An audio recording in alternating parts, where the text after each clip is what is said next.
So the last video I left off talking about the chemical synapse and how different cells meet to talk to each other and how they're not actually touching. And then we kind of went through different parts of the neuron. So now we're going to talk about differentiations in different neurons and then the different types of cell types that are involved in the nervous system. So there are two different types of neurons that I need you to know.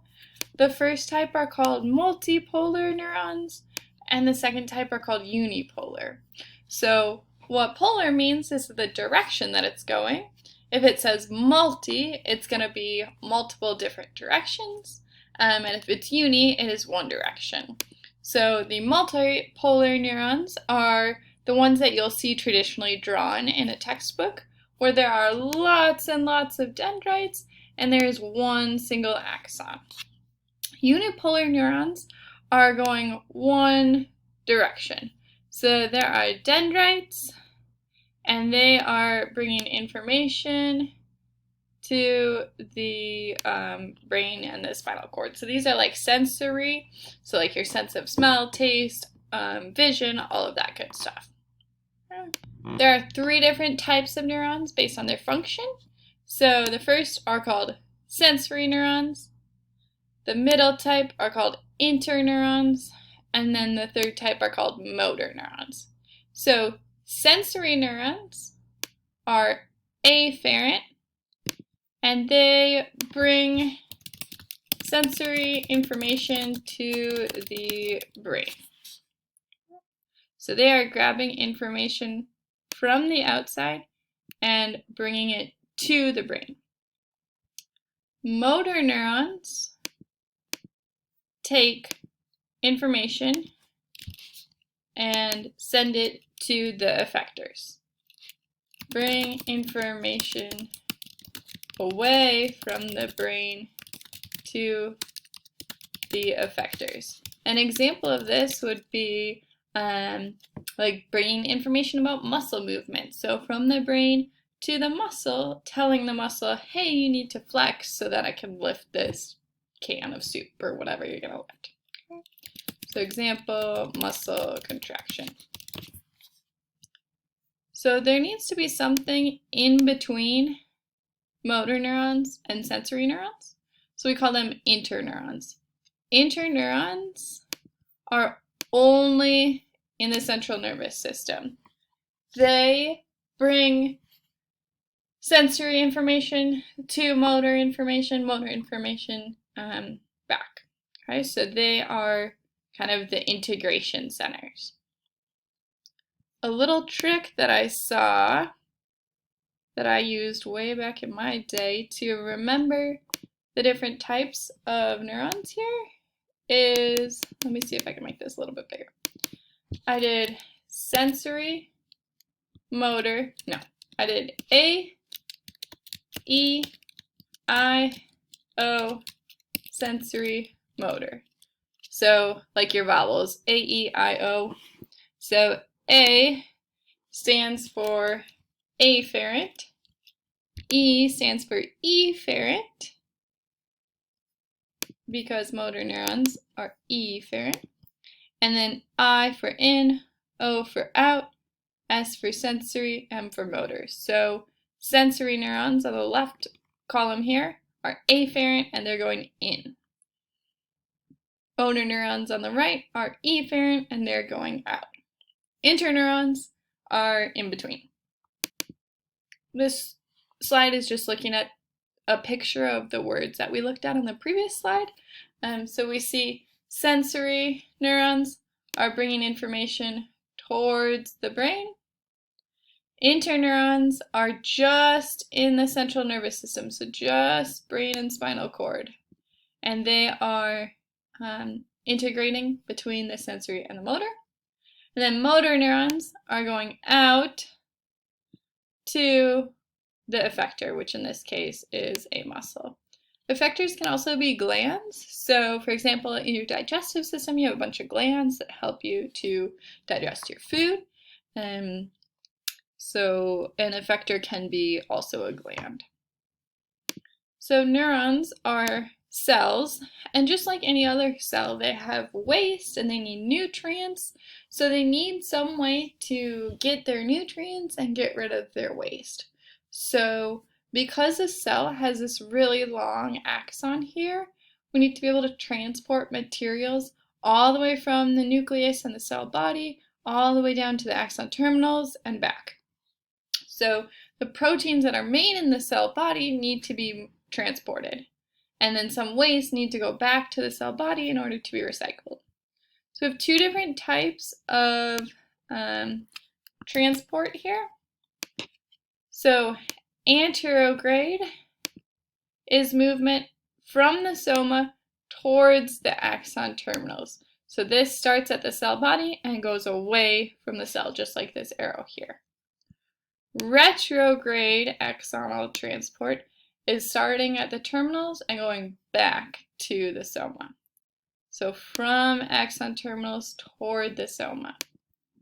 So this retrograde axonal transport is to get rid of waste that was used in the neural synapses here, and anterograde transport is to get proteins down to help support the synapse. Here we're going to quickly go through each different type of cell. So these are all the supporting cells that help make up the nervous system. So if you notice at this picture, you can see the neurons. These are these like yellowish tan ones.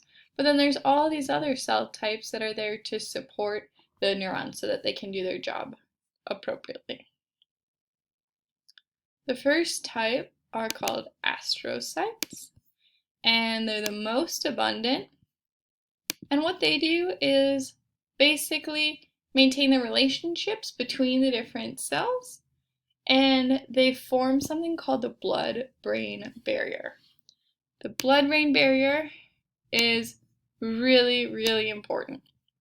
So when you eat food and whatever you're digesting, it will get absorbed into your bloodstream and it will go immediately to your whole body. So in order to protect your brain from all the chemicals that you're eating, there is something called the blood-brain barrier that makes it more difficult for chemicals to exit your bloodstream and get into your nervous system. So the blood vessels in your brain are not quite as leaky as they are, for example, in your stomach.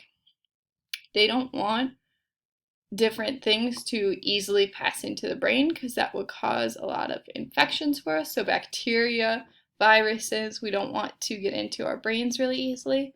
So the astrocytes help make it difficult for things to be absorbed into the brain.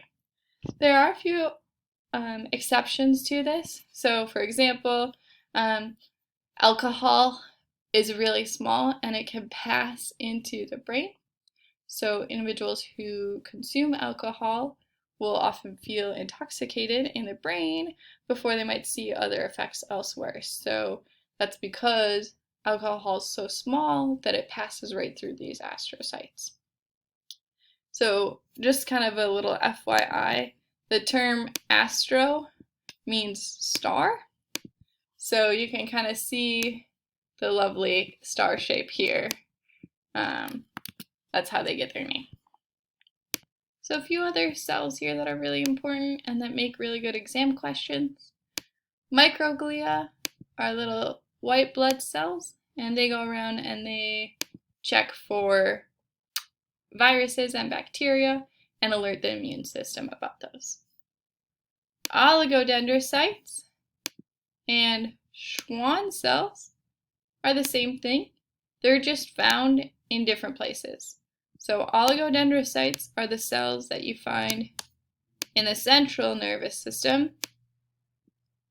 Schwann cells form in the peripheral nervous system. And what they do is they create myelin, which wraps around the axon of a neuron, and that makes it conduct electricity faster. Ependymal cells line cavities to create something that's very important called cerebrospinal fluid, and we'll talk about that a little bit later. So here you see some some ependymal cells, and they are lining the central canal here, which is full of that fluid, which we call cerebrospinal fluid, or CSF.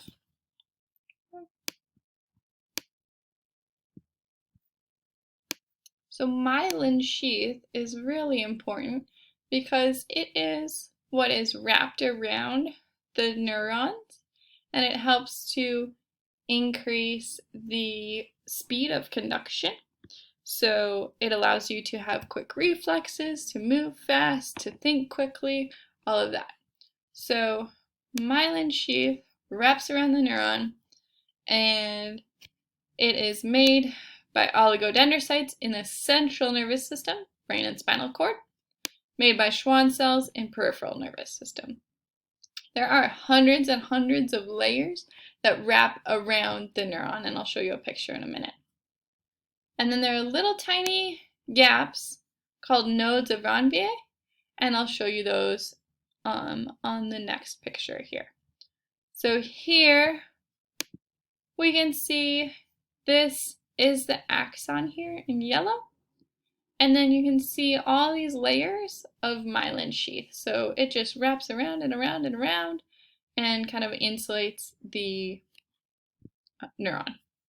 Here we have a Schwann cell. So this is peripheral or central nervous system. So Schwann cells are in the peripheral nervous system. So this picture here is peripheral, okay, it's hard to type here, peripheral nervous system, or we abbreviate that PNS. The nodes of Ranvier we'll see in between the cells, in between the little bubbles of myelin. So right here is a little node, and then right here is a little node. And I'll show you a better picture of that later. This slide is just showing you how myelin sheath is formed. So basically what I want you to know is that it starts all the way in fetal development, and then it kind of finishes during infancy. So if you've been around a tiny baby, their reflexes are a little bit slow, but as they have myelin sheath formation, they start being able to move more quickly. The speed that action potentials can travel throughout your body is based on two different things. So the first thing is the diameter. So an increased diameter equals faster conduction. So bigger neurons have quicker conduction. They're able to transmit electricity a lot faster.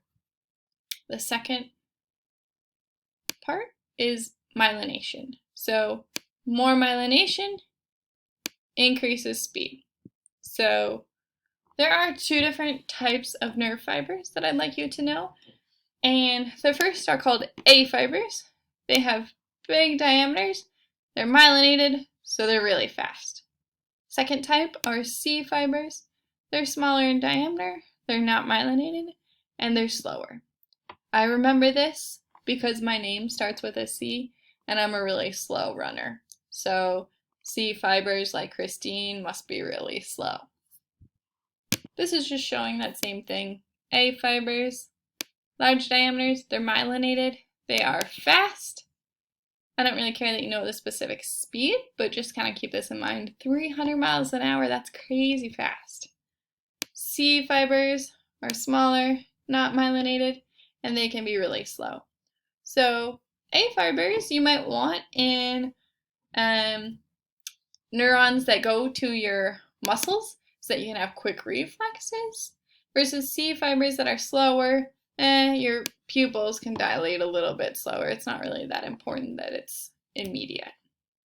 Okay, so that's it for this video, and you guys can check out my drawings for the lecture on action potentials.